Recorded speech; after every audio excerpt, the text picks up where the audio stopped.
E compartilhe nosso canal, se inscreva, ative o sininho e fique por dentro da melhor. Ilha do Mel. A rádio que você vê. Começa agora na Ilha do Mel FM, Ilha Ambiental. Um bate-papo com convidados, onde o assunto principal é a sustentabilidade, maneiras de suprir as necessidades do presente com recursos do meio ambiente sem afetar as gerações futuras. No ar, Ilha Ambiental. Embarque conosco nesta jornada ecológica com o quadro Descobrindo o Ilha Ambiental. Aqui não exploraremos apenas a natureza, mas também aprenderemos sobre a importância de preservar esse mundo verde e lindo que é a base da nossa existência. Vamos juntos compreender e apreciar a vida em sua forma mais pura. Madagascar, a quarta maior ilha do mundo, localizada no Oceano Índico, na costa leste da África, é um lugar repleto de maravilhas naturais e também culturais. Esta ilha única abriga uma biodiversidade incomparável, incluindo lêmures endêmicos, florestas tropicais, baobás peculiares e uma cultura diversificada. Neste vídeo, mostraremos algumas das curiosidades mais fascinantes sobre Madagascar, desde sua biodiversidade única até sua rica herança cultural. Então já deixe seu like e se inscreva em nosso canal. Madagascar se destaca como um santuário incomparável de biodiversidade, com aproximadamente 90% de sua vida selvagem sendo endêmica, ou seja, não encontrada em nenhum outro lugar do planeta. Esta ilha é um paraíso tanto para biólogos quanto para amantes da natureza, oferecendo uma diversidade incrível de flora e fauna. Além disso, Madagascar se orgulha de ser o único local do mundo onde os lêmures, primos dos primatas, podem ser observados em seu habitat natural. A notável gama de espécies vegetais e animais endêmicos que a ilha abriga indicam que essas formas de vida evoluíram ao longo do tempo para se adaptar exclusivamente ao ambiente de Madagascar. Este fenômeno é em grande parte resultado do isolamento geográfico da ilha, que ocorre há mais de 80 milhões de anos. Madagascar é verdadeiramente um tesouro de biodiversidade, destacando-se como uma das regiões mais excepcionais do mundo em termos de diversidade de espécies. Com mais de 12 mil espécies de plantas, aproximadamente 80% delas são exclusivas da ilha. Desde orquídeas coloridas até as icônicas árvores de baobá, Madagascar é o lar de uma diversidade botânica notável. Espécies como a Adansonia grandidieri, conhecido como baobá de Bemaraha, e a aloe vera destacam-se não apenas por sua singularidade, mas também por seu valor econômico. A fauna de Madagascar é igualmente extraordinária. Os lêmures, primos distantes dos primatas, são os animais mais emblemáticos da ilha e são encontrados apenas aqui. Além dos lêmures, há espécies endêmicas de répteis, anfíbios, aves e mamíferos, como o camaleão-pantera e o fossa, que é um predador exclusivo de Madagascar, e o tenrec, um pequeno mamífero. Madagascar possui uma variedade de ecossistemas, desde florestas tropicais exuberantes, como as florestas pluviais de Atsinanana, um patrimônio mundial da Unesco, até savanas, desertos e recifes de coral.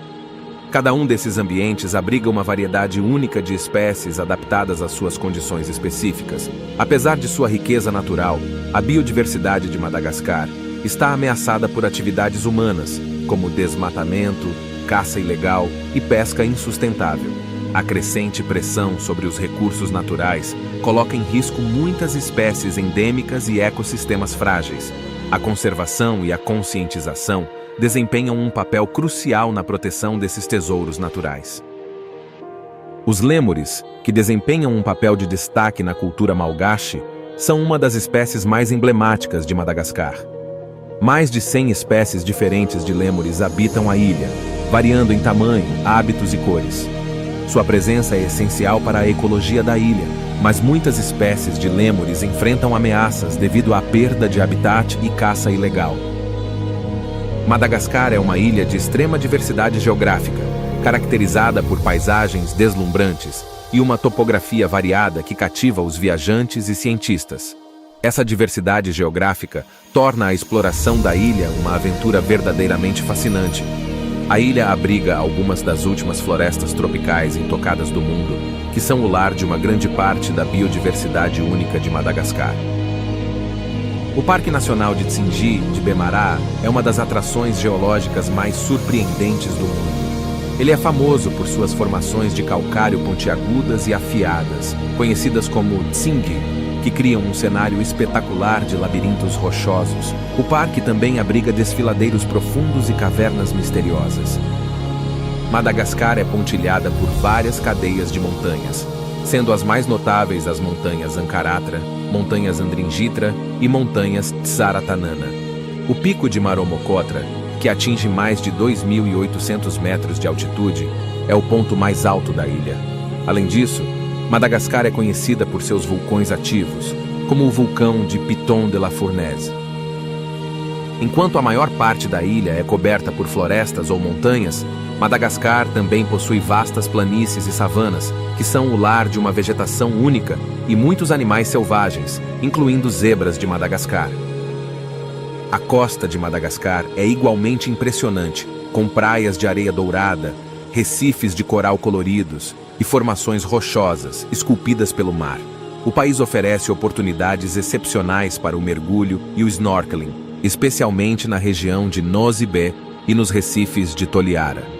No sudoeste, o deserto de Spini, conhecido por suas árvores espinhosas de baobá e sua paisagem lunar, é uma visão única. Essa região árida contrasta fortemente com as florestas tropicais úmidas do leste. A diversidade geográfica de Madagascar é uma das razões pelas quais a ilha é tão atraente para viajantes, cientistas e entusiastas da natureza. Cada região oferece experiências únicas, desde a exploração das florestas tropicais até a escalada de montanhas majestosas e o relaxamento em praias paradisíacas. Independentemente de seus interesses, Madagascar tem algo a oferecer para todos os que desejam se maravilhar com suas variadas paisagens. O idioma oficial de Madagascar é o malgache, mas o francês é amplamente falado, uma herança da colonização francesa. A cultura malgache é uma fusão única de influências africanas, asiáticas e europeias, refletindo-se em suas danças, música, culinária e tradições espirituais. Madagascar foi uma colônia francesa durante grande parte de sua história e conquistou sua independência da França em 1960. Esse evento histórico desempenhou um papel significativo na formação da identidade nacional do país. A culinária malgache é uma mistura de influências culturais e inclui pratos à base de arroz, carne, peixe, legumes e frutas tropicais. A ilha também é um dos principais produtores de baunilha do mundo, com baunilha de alta qualidade e aroma único. A produção de baunilha é uma importante atividade econômica para muitas comunidades rurais da ilha. Madagascar abriga diversas tribos e grupos étnicos, cada um com suas próprias tradições e costumes. Alguns dos grupos mais conhecidos incluem os Merina, Betsileo, Betsimisaraka e Antandroy, cada um com sua língua e costumes distintos. Madagascar é uma ilha verdadeiramente única na África, uma joia da biodiversidade e uma lição sobre como a evolução da vida pode criar espécies únicas quando um local permanece isolado por milênios. Apesar de sua riqueza de biodiversidade, Madagascar enfrenta ameaças significativas devido ao desmatamento, caça ilegal e pesca insustentável. Muitas espécies endêmicas estão em perigo de extinção, tornando a conservação uma preocupação crítica. A preservação dessas maravilhas únicas é um desafio, e é essencial reconhecer e enfrentar esses desafios que ameaçam a biodiversidade da ilha, para garantir que as maravilhas de Madagascar continuem pelas gerações futuras. Se gostou do conteúdo desse vídeo, deixe seu like e se inscreva. Muito obrigado e até a próxima!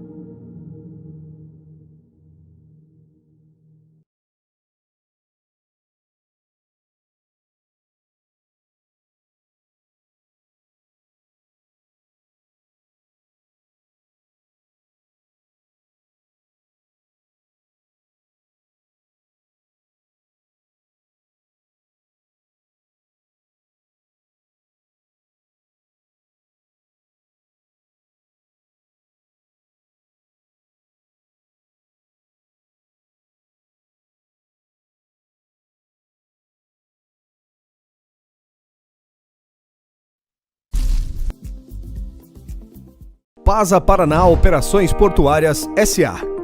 Situada em Paranaguá e estando em constante evolução, é o primeiro terminal especializado no embarque de açúcar a granel da região sul do país. E mais uma vez, inova em sua infraestrutura, agregando cada vez mais tecnologia e eficiência em suas operações. Implantado em 2002, o primeiro armazém possui capacidade de 54 mil toneladas. Em 2005, com a construção do segundo armazém com 120 mil toneladas, a PASA triplicou sua capacidade de armazenamento, passando para 174 mil toneladas.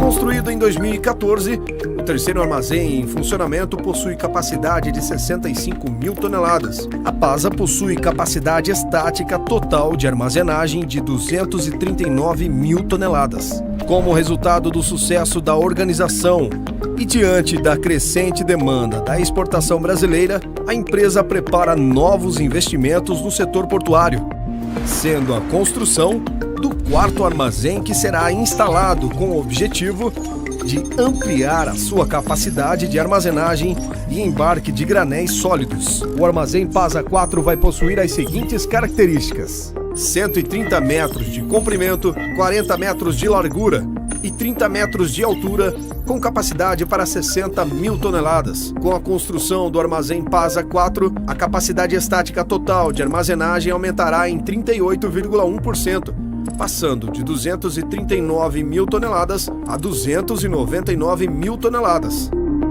O novo armazém contará com uma correia transportadora aérea com capacidade para 1.250 toneladas hora, que será interligada aos sistemas de recebimento rodoviário e ferroviário da estrutura já existente. Seu sistema de embarque será através de duas correias transportadoras, que irão alimentar 2 elevadores de canecas, por sua vez alimentarão 2 balanças de fluxo com capacidade para 2.500 toneladas. Será construída uma nova linha de embarque, onde esta nova correia transportadora se conectará ao sistema já existente e também será instalado um novo ship loader. Todas as correias serão de borracha vulcanizada, com proteção anti-chamas, montadas sobre roletes especiais propriamente desenhados para o suporte necessário.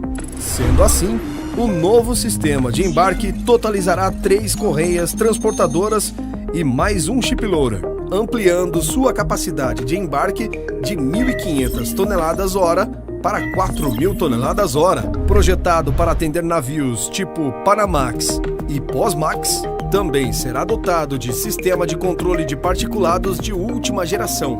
Tendo em vista as novas ampliações de armazenamento e embarque, a PASA investe mais uma vez em eficiência e agilidade, mantendo seus padrões de segurança, responsabilidade socioambiental e qualidade nos serviços prestados. A PASA tem a satisfação de apresentar este investimento de mais de 118 milhões de reais, contribuindo com a movimentação e crescimento das exportações do Porto de Paranaguá e do Brasil. PASA, Paraná Operações Portuárias S.A.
Os maiores desafios do mundo sempre serão superados com inteligência e eficiência. Ser referência nacional, visando a excelência em soluções de operações portuárias, faz da Rocha Terminais Portuários e Logística uma das principais e mais modernas empresas do setor no Brasil. Fundada em 1864 em Paranaguá, Paraná, a Rocha, por meio de uma sólida estrutura societária, tem construído ao longo de seus mais de 158 anos uma história de grandes conquistas e crescimento. Com ampla atuação no mercado nacional, certificada OEA e ISO, nos destacamos cada vez mais nos serviços de movimentação e armazenagem de importação e exportação de granéis sólidos, líquidos, produtos siderúrgicos, celulose e de cargas gerais containerizadas e soltas, bem como cargas de projeto. Presente em áreas portuárias de importância mundial, com ampla responsabilidade socioambiental e com mais de 1.800 colaboradores diretos. Atuamos com operações nos portos de Paranaguá, São Francisco do Sul, Rio Grande e no porto de Itaqui, em São Luís do Maranhão. Em Paranaguá, possuímos capacidade estática para armazenar mais de 690 mil toneladas de granéis sólidos, sendo ainda responsável por 26% da operação portuária de fertilizantes importados pelo Brasil. A Rocha possui relevante participação na movimentação de cevada, malte, trigo e sal, além de possuir um dos principais terminais na movimentação de granéis sólidos agrícolas de exportação. Para atender a movimentação de fertilizantes, contamos com mais de 420 mil toneladas de capacidade estática em armazéns alfandegados e gerais, e operamos com sistemas de correias transportadoras, que distribuem os produtos para o nosso complexo de 4 armazéns alfandegados. Além de contar com um sistema de envase e expedição dos fertilizantes por meio de Big Bags, oferecendo qualidade e produtividade às nossas operações.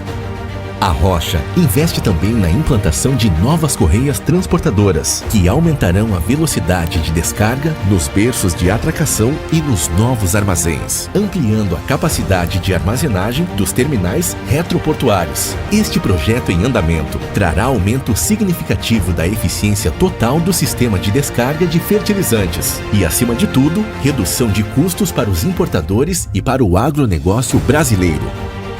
Na exportação, são 270 mil toneladas de capacidade estática e 4 armazéns operando com 4 correias transportadoras, interligadas ao corredor de exportação do Porto de Paranaguá, confirmando a eficiência na operação.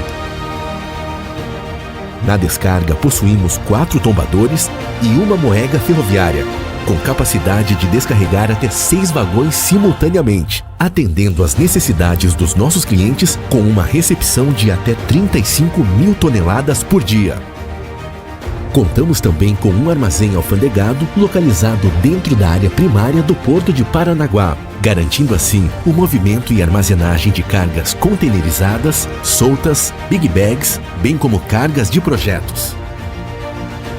Em Paranaguá, somos o maior operador portuário para embarques de celulose, com movimentação anual de aproximadamente 1 milhão de toneladas, com produções diárias iguais aos maiores terminais especializados neste tipo de carga.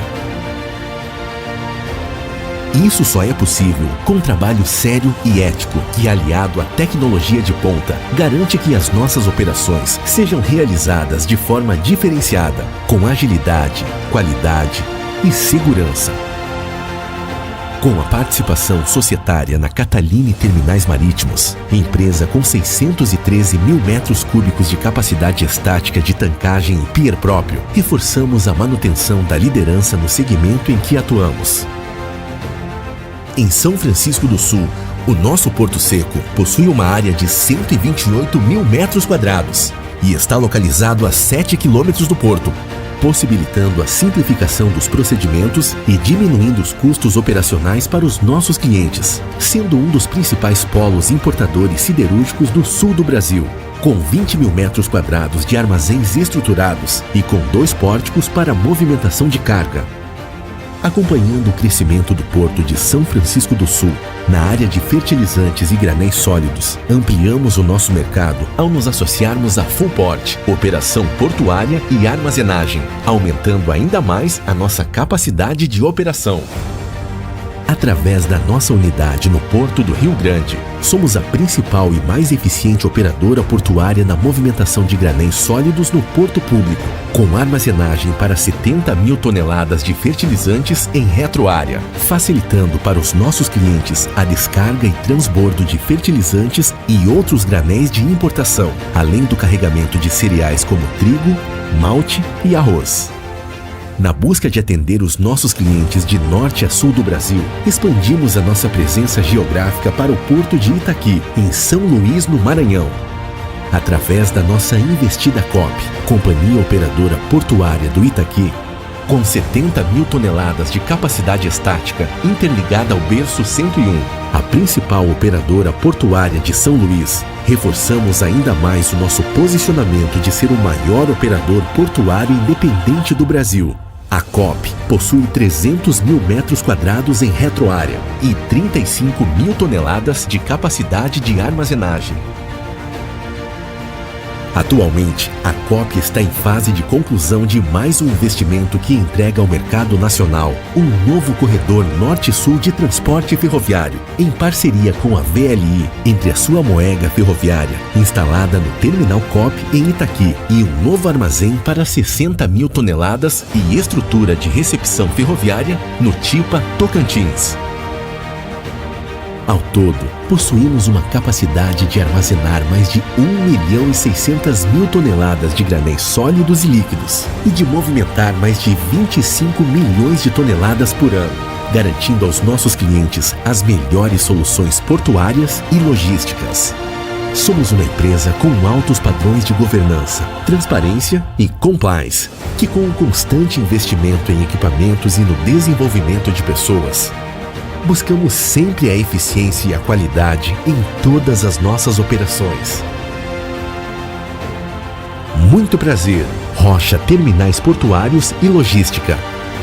Inteligência e eficiência portuária.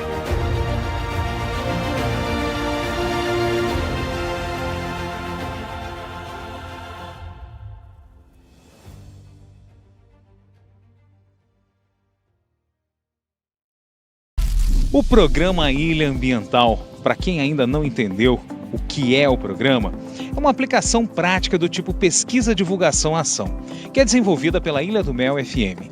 As atividades de pesquisa servem de embasamento para a divulgação e direcionamento das ações extensivas. A divulgação consiste em programas que vão expor o ouvinte, o internauta, fazendo uso, claro, de uma linguagem de fácil compreensão, a necessidade de utilizar nossos recursos de forma responsável, sem interrompermos o crescimento da região, sabendo que o progresso pode e deve acontecer de forma sustentável. A missão, então, do programa Ilha Ambiental é vislumbrar o futuro de forma consciente. Encerramento e resumo. Apresentamos a entrevista final, onde resumiremos os principais tópicos com um especialista ou líder ambiental. Juntos, abordaremos a relevância da conscientização ambiental e, ao final, sua participação será fundamental. Olá, está no ar mais um Conexão Ciência. No programa de hoje, a conversa com o pesquisador da Embrapa, Judson Valentim. Obrigada pela presença, Judson. É um prazer estar aqui com vocês. O tema de hoje é o papel da ciência na formação de uma sociedade sustentável. Não saia daí, o Conexão Ciência já está no ar.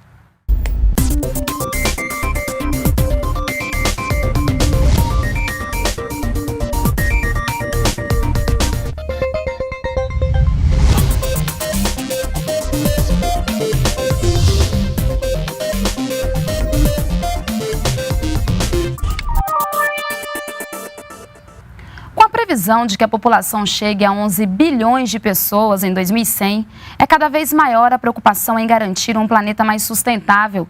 Para que isso seja possível, além de conservar o meio ambiente e adotar práticas sustentáveis, é preciso também assegurar o bem-estar e a qualidade de vida das pessoas. Judson, então o conceito de sustentabilidade abrange todos esses aspectos? Exatamente. Geralmente, quando as pessoas pensam na palavra, no termo sustentabilidade e fazem uso desse termo, elas têm uma tendência muito grande em focar ou pensar nos recursos naturais, no meio ambiente. Aliás, é uma coisa interessante, porque o Brasil Brasil e Portugal são os únicos países que usam esse termo meio ambiente como se você tivesse o homem e o ambiente separado no seu entorno. Nos outros países todos se usa a palavra ambiente, para entender que são a natureza e o homem inserido, porque o homem, na realidade, está inserido há milhares de anos na natureza, ele é parte da natureza, né? Então, as pessoas geralmente têm a tendência de pensar em sustentabilidade no uso sustentável dos recursos naturais, mas a sustentabilidade é muito mais do que isso. Por quê? Só existe sustentabilidade se o ser humano estiver bem. Se as pessoas tiverem saúde, alimentação adequada, moradia adequada. Você não tem nenhum exemplo de sociedade que tenha persistido ao longo do tempo sendo pobre, porque ela acaba degradando os recursos naturais. Então, o foco central da sustentabilidade é o bem-estar dessa geração e no alcance do bem-estar é importante que no processo de produção de alimentos, no processo de produção de outros bens, produtos e serviços para o bem-estar da humanidade, é importante que você conserve a base de recursos naturais para que as futuras gerações também possam promover, alcançar o seu bem-estar. Hoje, o que é preciso, né, para garantir o bem-estar, a qualidade e uma sociedade mais sustentável? Olha, por exemplo, o Brasil, embora tenha avançado muito na redução da pobreza, nós somos um país extremamente desigual. Né? Então, e a desigualdade, ela cria problemas, porque ela favorece a violência, você tem poucas pessoas com acesso a muitos bens e um grupo grande de pessoas que tem pouco acesso à educação, à saúde, à alimentação adequada. E isso leva a um processo de degradação, de desequilíbrio na sociedade. Então, o importante é que você consiga avançar no sentido de que essa desigualdade possa ir diminuindo ao longo do tempo. Sim. Quanto mais igual for uma sociedade em termos de acesso a bens, serviços e produtos, mais sustentável vai ser essa sociedade. Você pega, por exemplo, um país como a Suíça ou a Suécia, você vê que pessoas que têm uma profissão, uma carreira muito simples, às vezes têm acesso à mesma escola, aos mesmos médicos, aos mesmos serviços do que populações que têm um nível de renda um pouco maior. Então, isso favorece que você tenha uma sociedade mais igual e isso é um fator essencial para a sustentabilidade dessas sociedades. A Amazônia seria um exemplo, então, dessa desigualdade, né? Onde também existe muita riqueza, com ainda pessoas vivendo numa condição de extrema pobreza? Exatamente. A Amazônia, você vê, nós temos 40% das florestas tropicais remanescentes no mundo estão no bioma Amazônia. A bacia hidrográfica do Rio Amazonas, ela representa 20% do volume de água potável que flui para os oceanos, né? Com toda essa riqueza, né, você tem populações em condições de extrema pobreza, né? Hoje nós temos mais de 100 milhões de hectares de áreas de floresta na Amazônia, que são áreas que estão sob controle de populações extrativistas, seringueiros, castanheiros e populações indígenas. Só que essas populações têm problemas de saúde, problema de acesso à educação, problema de renda. A dependência dessas pessoas em programas de complementação de renda como Bolsa Família, Bolsa Floresta é muito grande. E é um paradoxo, porque na busca de gerar renda, de produzir alimento, essas populações muitas vezes degradam o meio ambiente. Então, esse é o grande paradoxo. Como você pode ter abundância de riqueza, de recursos naturais e, ao mesmo tempo, a população extremamente pobre. Quando você olha o mapa do IDH do Brasil, você vê que quando você caminha para o Nordeste e caminha para a Amazônia, o mapa ele vai se colorindo, tornando amarelo e vermelho, mostrando que os indicadores de qualidade de vida são muito mais baixos nessas regiões. No Nordeste você tem um limitante que é a questão da região semiárida. Mas mesmo no Nordeste, quando a gente compara com outras outras regiões do mundo, a quantidade de precipitação e a disponibilidade de água no Nordeste, ela não deveria ser limitante. Na realidade, com políticas adequadas, com tecnologia, você poderia muito rapidamente fazer uma mudança drástica na qualidade de vida das populações. E na Amazônia, mais ainda, porque a Amazônia tem abundância de recursos e não tem as restrições que você tem no Nordeste de seca. Nós temos chuva, nós temos a floresta com a diversidade muito grande, né? Então as possibilidades de você promover o bem-estar das populações da Amazônia é muito maior ainda. O que está faltando, então, né, em termos práticos, para que isso de fato aconteça? Olha, eu diria que falta muita coisa. Né? Falta, por exemplo, a infraestrutura na Amazônia, por exemplo, foi pensada de uma forma incorreta, por exemplo. A maior bacia hidrográfica do mundo e todas as políticas de integração da Amazônia foram pensadas em termos de construção de rodovias, né? Quando historicamente, todo o processo de comunicação dentro da Amazônia foi feita pelos rios, né? Então você vê que nós temos muito pouco uso dos rios como hidrovias para transporte, seja transporte de produtos que as pessoas precisam, né, de outras regiões para a Amazônia, seja no transporte de produtos produzidos na Amazônia para os mercados. E isso faz com que, por exemplo, vamos pensar na agricultura. Enquanto que uma tonelada de calcário, por exemplo, no Mato Grosso, às vezes chega a 60, 80 reais, na Amazônia pode chegar a 500, 600, 800 reais. Então, fertilizantes, a mesma coisa.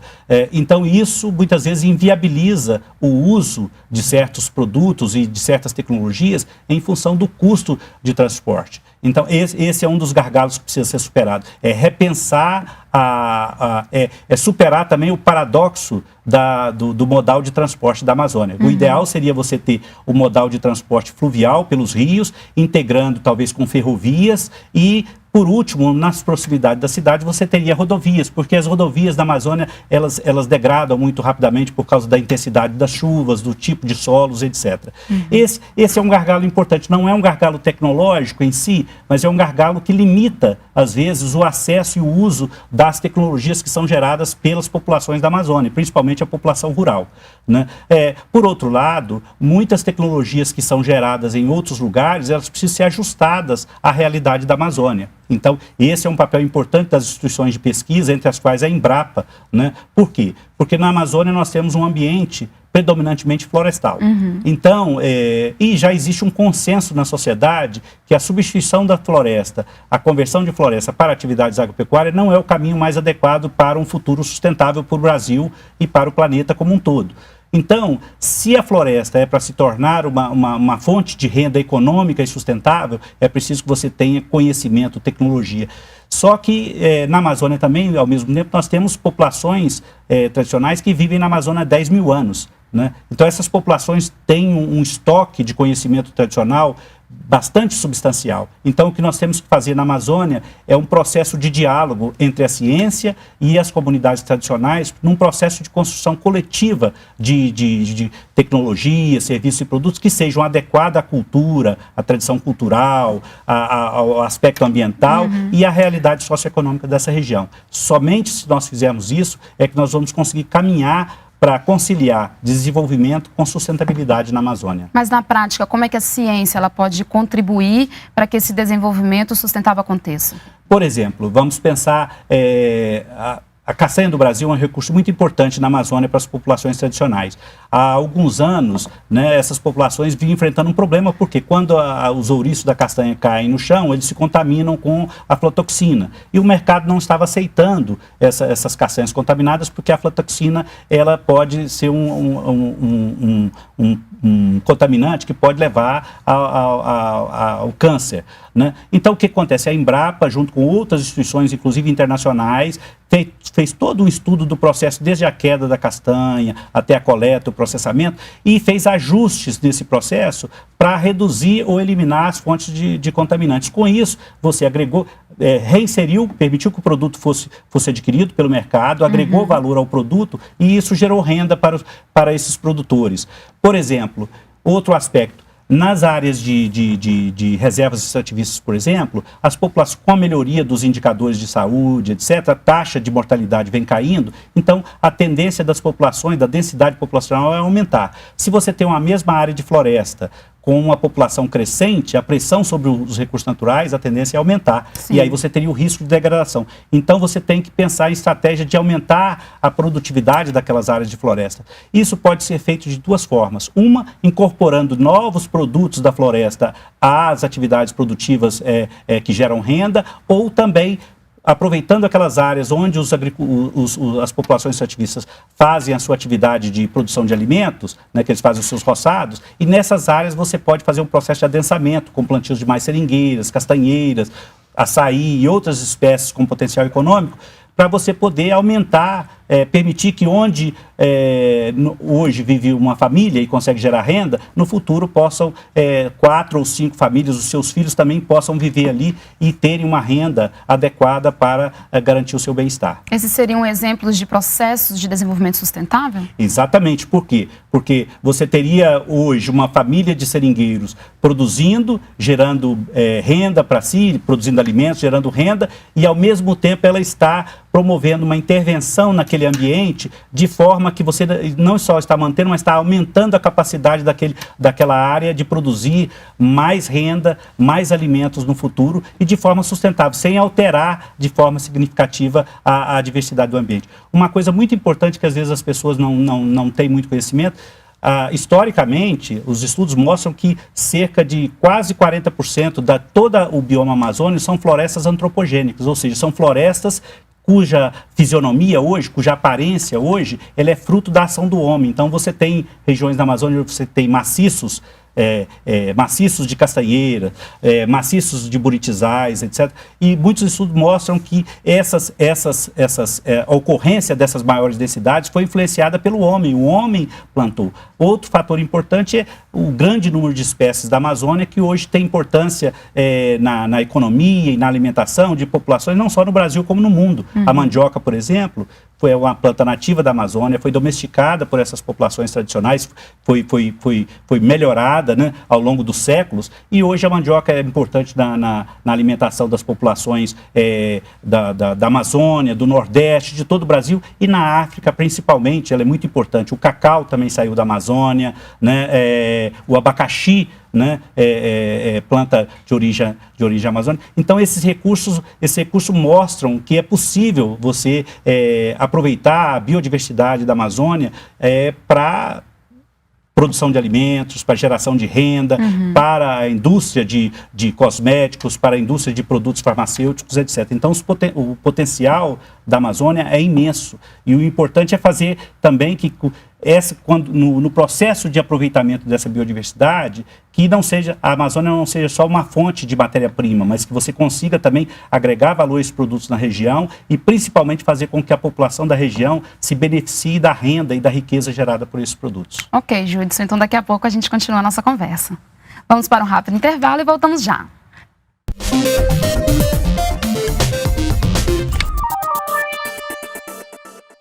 Estamos de volta com o Conexão Ciência. Hoje eu converso com o pesquisador da Embrapa, Judson Valentim, sobre ciência e sociedade sustentável. E dentro desse tema, né, Judson, nosso foco tem sido a Amazônia. Especificamente nessa região, qual tem sido o papel dos agentes públicos e privados nessa tarefa de levar desenvolvimento sustentável? Bom, em primeiro lugar, há cerca de 50, 60 anos, o poder público, principalmente federal, foi o principal vetor do processo de desenvolvimento da Amazônia. Um processo que, em grande parte, do ponto de vista ambiental, resultou em quase 80 milhões de hectares de floresta sendo convertido para atividades agropecuárias, principalmente pastagens. Então, o governo estabeleceu políticas, rodovias, políticas de incentivos para projetos minerais agropecuários da Amazônia, né? Então, ele foi o vetor. Ao longo dessas décadas, a sociedade, que naquele momento estava preocupada com a integração da Amazônia e tal, ela passou a se preocupar também com o impacto que o desenvolvimento da Amazônia e a conversão das florestas poderia ter para o Brasil e para o mundo. Você veja que grande parte das chuvas que beneficiam a produção agrícola na região centro-oeste, sul e sudeste do Brasil, ela é fruto de fluxos aéreos, né, os chamados rios voadores, que trazem essa umidade da Amazônia e que favorecem. Então, uma alteração significativa na cobertura florestal da Amazônia certamente tem impacto na agricultura de todo o resto do Brasil. Então, a sociedade hoje se preocupa com os impactos desse processo, né?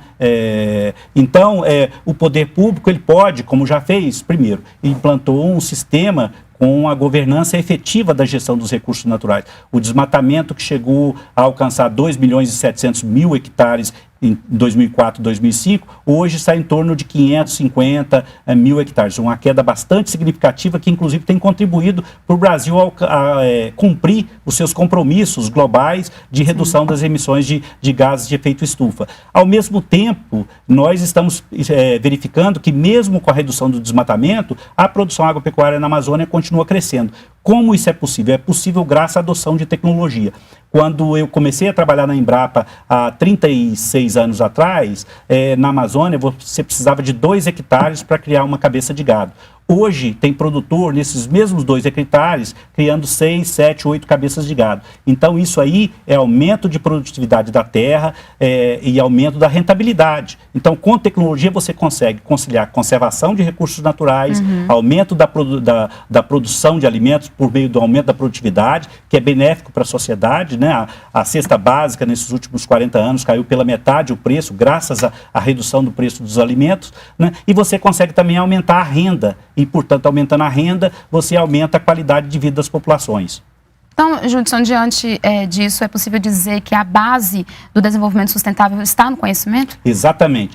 Tem estudos do Banco Mundial, da Comunidade Europeia, que mostram que as sociedades que mais desenvolvidas é aquelas que têm como base o conhecimento, o capital do conhecimento e o capital humano, são os dois, e o capital social. Esses, porque a gente, quando fala em capital, as pessoas pensam muito em dinheiro, mas na realidade, o capital humano, o capital de conhecimento e o capital social, a capacidade de organização, de mobilização da sociedade são fundamentais. E você veja que o Brasil está num momento muito interessante, porque de agora até 2033 nós estamos experimentando o nosso bônus demográfico. O que é? É a época em que nós temos a maior parte da população brasileira economicamente ativa, ou seja, nós podemos fazer uma transformação, porque quando você tem uma população de muito jovem, muito velhos, você tem uma alta taxa de dependência, ou seja, tem poucas pessoas trabalhando para sustentar um conjunto de população muito grande. E o Brasil está num momento muito favorável em termos de bônus demográfico. E ao mesmo tempo nós temos um crescimento bem interessante no nível educacional da população, ou seja, a população também vai estar mais capaz de produzir, mas ela vai estar também com a qualificação maior, com um nível de educação maior. Então o cenário é muito positivo, apesar dos momentos de crise que a gente vive, mas o cenário é muito positivo para o futuro se políticas adequadas puderem capitalizar essas oportunidades que nós temos nesse momento para fazer com que o Brasil definitivamente entre num processo de desenvolvimento econômico, social, sustentável. Em relação à Amazônia, a especificidade da região, ela requer um jeito diferenciado de fazer ciência? Requer. Requer por quê? Porque a Amazônia, ao contrário do que muitas pessoas pensam, não é um espaço vazio. Toda a Amazônia é ocupada, né? As áreas que já foram desmatadas são ocupadas por pequenos, médios produtores, projetos de assentamento, e as áreas de floresta são guardadas, têm os seus guardiões naturais, que são as populações indígenas, as populações extrativistas, né? Então, essas pessoas têm principalmente nessas áreas florestais, elas têm todo um estoque de conhecimento, têm uma cultura. Então, o processo de desenvolvimento tem que ser pensado e adequado à realidade da região, realidade ambiental, realidade social e cultural, porque se for um processo de se pensar a política de cima para baixo, né, sem considerar essas peculiaridades, não vai resultar em um processo de desenvolvimento sustentável. Por quê? Porque não vai estar adequada. Então, muitas vezes a política pode resultar, por exemplo, na migração da população para a cidade, na concentração da terra, na degradação ambiental. Tudo isso torna esse processo insustentável. Qual seria, então, o principal desafio, né, na Amazônia de estar promovendo o desenvolvimento sustentável? Se pensarmos na área rural, eu diria que o maior desafio é fazer o conhecimento, a informação chegar a quem mais dela precisa, que são os pequenos produtores nos projetos de assentamento, nas áreas extrativistas, as populações indígenas. Essas pessoas têm tido muito pouco acesso. Nós temos já uma base de conhecimento muito grande que poderia ajudar de forma significativa essas populações, mas esse conhecimento não chega muitas vezes nessas pessoas. Então, a ciência produz muita informação, mas muitas vezes ela não está em linguagem ou em forma acessível para essas populações. Então, um grande desafio que nós da ciência temos, as organizações e as pessoas envolvidas, é esse compromisso de fazer essa informação chegar lá. E às vezes não é só fazer chegar, é você também, os pesquisadores têm que sair do seu ambiente de pesquisa e participar. Então todos os estados, municípios têm Conselho de Desenvolvimento Sustentável, tem Conselho dos Territórios da Cidadania, etc. E esses são fóruns onde está se discutindo quais as prioridades de desenvolvimento, quais os problemas, etc. Então a ciência precisa estar lá usando o seu conhecimento para ajudar a intermediar o diálogo entre o setor público e a sociedade para definir quais as políticas que podem ser implementadas para conciliar a melhoria de qualidade de vida das populações com a conservação dos recursos naturais. Então é papel da ciência também fazer com que esse conhecimento chegue até essas populações. Exatamente, e não só chegar, mas a ciência tem que estar lá, ela tem que participar ativamente desses fóruns de discussão, ela tem que estar lá para poder mostrar quais as possibilidades que tem. Veja bem que, por exemplo, desde novembro do ano passado, nós já sabíamos que em função do término do El Niño e início do Laninha, nós teríamos um ano diferente, com secas na Amazônia, excesso de chuva no sul. Esse tipo de informação não chega para os produtores. Então, essa é uma grande gargalo. Quer dizer, você tem conhecimento prévio de que as coisas vão acontecer. Se o produtor tivesse acesso adequado a essas informações lá nas suas comunidades, ele poderia se preparar para isso, tomar decisões sobre antecipar ou retardar o plantio da sua safra, das suas culturas, né? Poderia pensar em alterar, plantar outro tipo de cultura naquele ano em função dessa mudança climática e essa informação muitas vezes não está lá na mão dele. Então isso causa o quê? Causa que ele às vezes planta, perde. No ano passado nós tivemos uma grande cheia, né? E milhares de produtores ribeirinhos na Amazônia perderam as suas lavouras de banana, de mandioca, etc. Então, na medida em que a ciência é capaz de antecipar, de prever essas situações e essa informação é disponibilizada de forma acessível a essas comunidades, você está contribuindo para o desenvolvimento sustentável. Quando se fala em desenvolvimento sustentável, fazendo essa relação, desenvolvimento sustentável com a Amazônia, quais são as perspectivas, então, para acabar com esse paradoxo na região? Olha, as perspectivas são boas se nós conseguirmos superar esses gargalos, esses hiatos entre a ciência e a sociedade de forma efetiva, né, aproximarmos, né, os pesquisadores e as instituições, elas têm que estar preocupadas em participar daquelas instâncias de diálogo. Depois que o Brasil foi democratizado, nós temos uma sociedade que é muito mais participativa, ela reivindica mais. Então nós temos agora que somos muito mais cobrados a dar resposta à sociedade. Então nós temos que sair da nossa zona de conforto e nos realmente mergulharmos no meio da sociedade para participar desse processo de mudança de um processo de desenvolvimento que não é sustentável para um processo de desenvolvimento que é sustentável, com foco principalmente no bem-estar da população. Ok, Judson. Então, muito obrigada pela entrevista e até uma próxima oportunidade. Tá, obrigado a você. E o Conexão Ciência termina aqui. Confira os dias e horários das reprises na página da EBC ou da Embrapa na internet. O programa também está disponível no canal da NBR no YouTube. Obrigada pela companhia e até a próxima semana.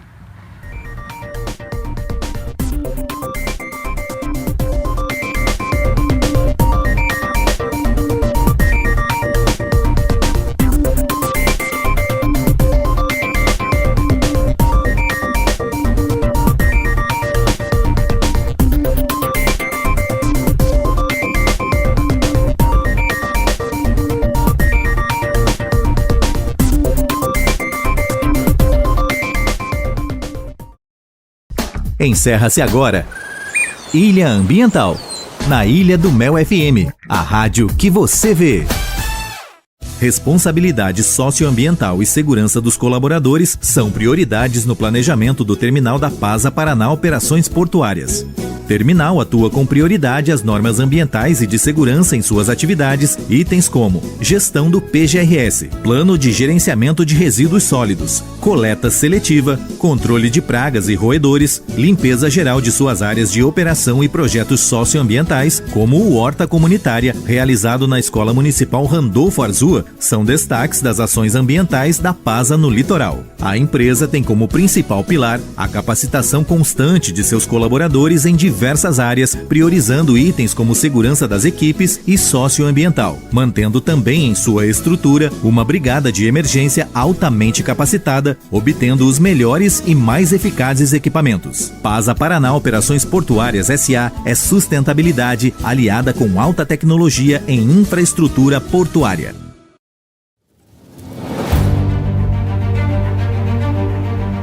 Os maiores desafios do mundo sempre serão superados com inteligência e eficiência. Ser referência nacional, visando a excelência em soluções de operações portuárias, faz da Rocha Terminais Portuários e Logística uma das principais e mais modernas empresas do setor no Brasil. Fundada em 1864 em Paranaguá, Paraná, a Rocha, por meio de uma sólida estrutura societária, tem construído ao longo de seus mais de 158 anos uma história de grandes conquistas e crescimento.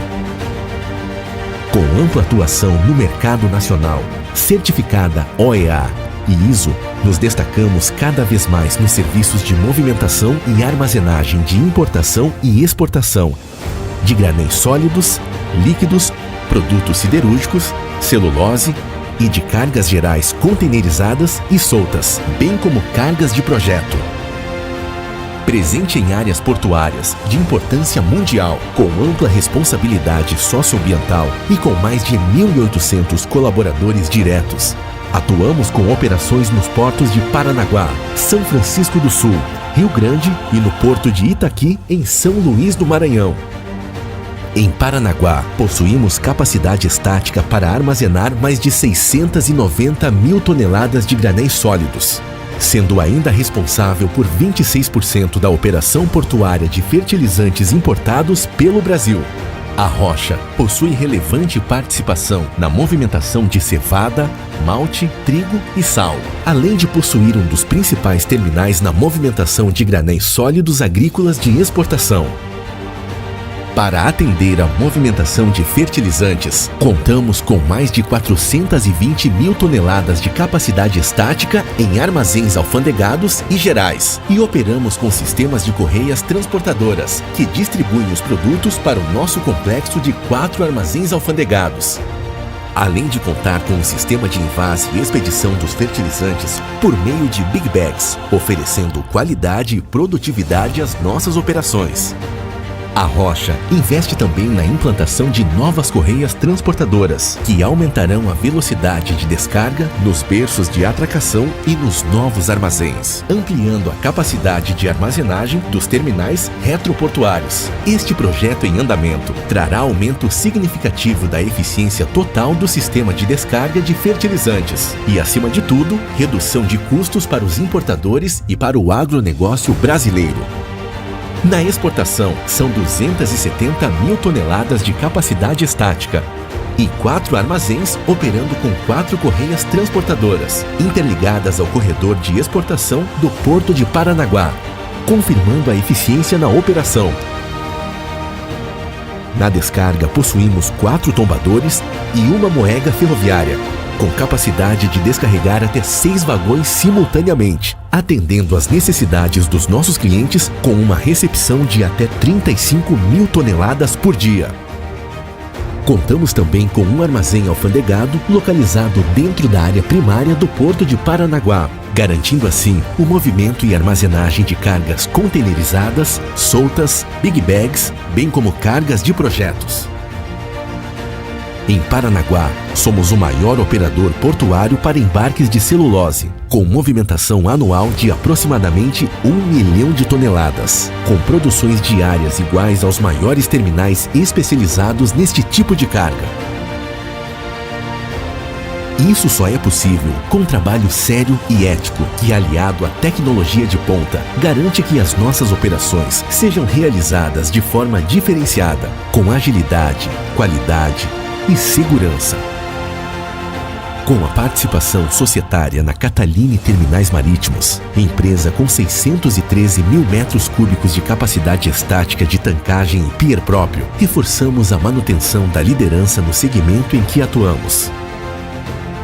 Em São Francisco do Sul, o nosso Porto Seco possui uma área de 128 mil metros quadrados e está localizado a 7 quilômetros do porto, possibilitando a simplificação dos procedimentos e diminuindo os custos operacionais para os nossos clientes, sendo um dos principais polos importadores siderúrgicos do sul do Brasil, com 20 mil metros quadrados de armazéns estruturados e com 2 pórticos para movimentação de carga. Acompanhando o crescimento do Porto de São Francisco do Sul, na área de fertilizantes e granéis sólidos, ampliamos o nosso mercado ao nos associarmos à Fullport, operação portuária e armazenagem, aumentando ainda mais a nossa capacidade de operação. Através da nossa unidade no Porto do Rio Grande, somos a principal e mais eficiente operadora portuária na movimentação de granéis sólidos no porto público, com armazenagem para 70 mil toneladas de fertilizantes em retroárea, facilitando para os nossos clientes a descarga e transbordo de fertilizantes e outros granéis de importação, além do carregamento de cereais como trigo, malte e arroz. Na busca de atender os nossos clientes de norte a sul do Brasil, expandimos a nossa presença geográfica para o Porto de Itaqui, em São Luís, no Maranhão. Através da nossa investida COP, Companhia Operadora Portuária do Itaqui, com 70 mil toneladas de capacidade estática interligada ao berço 101, a principal operadora portuária de São Luís, reforçamos ainda mais o nosso posicionamento de ser o maior operador portuário independente do Brasil. A COP possui 300 mil metros quadrados em retroárea e 35 mil toneladas de capacidade de armazenagem. Atualmente, a COP está em fase de conclusão de mais um investimento que entrega ao mercado nacional um novo corredor norte-sul de transporte ferroviário, em parceria com a VLI, entre a sua moega ferroviária, instalada no Terminal COP em Itaqui, e um novo armazém para 60 mil toneladas e estrutura de recepção ferroviária no Tipa, Tocantins.